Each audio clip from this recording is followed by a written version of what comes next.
India Zimbabwe നാലാമത്തെ ടി20യിൽ India ജയിച്ചിരിക്കുകയാണ്. Zimbabwe ശരിക്കും നാണം കെട്ടു. ജയ്സ്വാളിൻ്റെ ഒരു വെടിക്കെട്ടാണ് നമ്മൾ ഇന്ന് കണ്ടത്. ജയ്സ്വാൾ മികച്ച രീതിയിലാണ് ഇന്ന് കളിച്ചത്. ഓപ്പണിങ്ങിൽ വെടിക്കെട്ട് ബാറ്റിംഗ് ജയ്സ്വാളിനെ കാഴ്ചവെക്കാൻ സാധിച്ചു. ഗില്ലും നല്ലൊരു സപ്പോർട്ട് ജയ്സ്വാളിന് കൊടുത്തു. ഇന്ന് ഇന്ത്യ കളി ജയിച്ച ശേഷം ക്യാപ്റ്റൻ ഗില്ല് പറഞ്ഞ കാര്യമാണ് നമ്മൾ ഈ ഒരു വീഡിയോയിൽ പറയുന്നത്.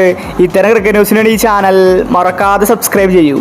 സിംബാബ്വെ 152 റൺസാണ് ഇന്ന് എടുത്തിട്ടുണ്ടായിരുന്നത്. സെക്കൻഡ് ബാറ്റിംഗിൽ ഇന്ത്യ ഈസി ആയിട്ട് 6 റൺസ് മറികടന്നു.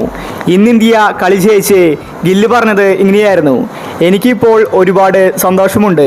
ഞങ്ങളിപ്പോൾ പരമ്പര നേടിയിരിക്കുകയാണ്. എൻ്റെ ക്യാപ്റ്റൻസിയിൽ ഒരു പരമ്പര, അതാണ് എൻ്റെ ആഗ്രഹം. അതിപ്പോൾ സാധിച്ചിരിക്കുകയാണ്. ആദ്യത്തെ ഒരു ടി20 തോറ്റപ്പോൾ എനിക്ക് ഒരുപാട് വിഷമമായിരുന്നു. ഞങ്ങൾക്കെതിരെ ഒരുപാട് വിമർശനങ്ങൾ വന്നിട്ടുണ്ടായിരുന്നു.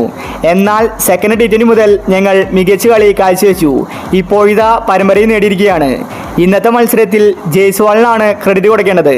അവൻ പവർ പ്ലേയിൽ മികച്ച കളി കാഴ്ചവെച്ചു. ഒരുപാട് താരങ്ങൾക്ക് ഇന്ന് അവസരം കിട്ടിയിട്ടില്ല.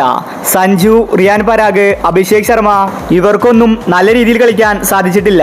അടുത്ത അവസാനത്തെ ടി20യിൽ ഇവർക്കെല്ലാം ഞങ്ങൾ അവസരം കൊടുക്കും.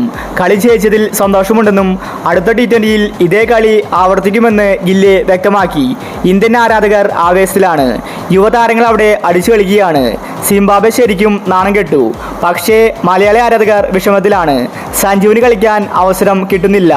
5ാം സ്ഥാനത്താണ് സഞ്ജു കളിക്കുന്നത്. അതുകൊണ്ട് സഞ്ജുവിന് ബാറ്റിങ്ങിന് അവസരം വരുന്നില്ല. ഗില്ല്, ജയ്സ്വാൾ, അഭിഷേക്, ഋതുരാജൊക്കെ കഴിഞ്ഞ് വരുമ്പോൾ സഞ്ജുവിന് കളിക്കാൻ അവസരം കിട്ടില്ല. അതുകൊണ്ട് ഇനി ബാക്കി ഒരു ടി20 ഉണ്ട്. അതില്ലെങ്കിലും സഞ്ജുവിനെ നേരത്തെ ഇറക്കിയാൽ സഞ്ജുവിനെ കഴിവ് തെളിയിക്കാൻ അവസരം കിട്ടും. Zimbabwe series India നേടിയിരിക്കുകയാണ്.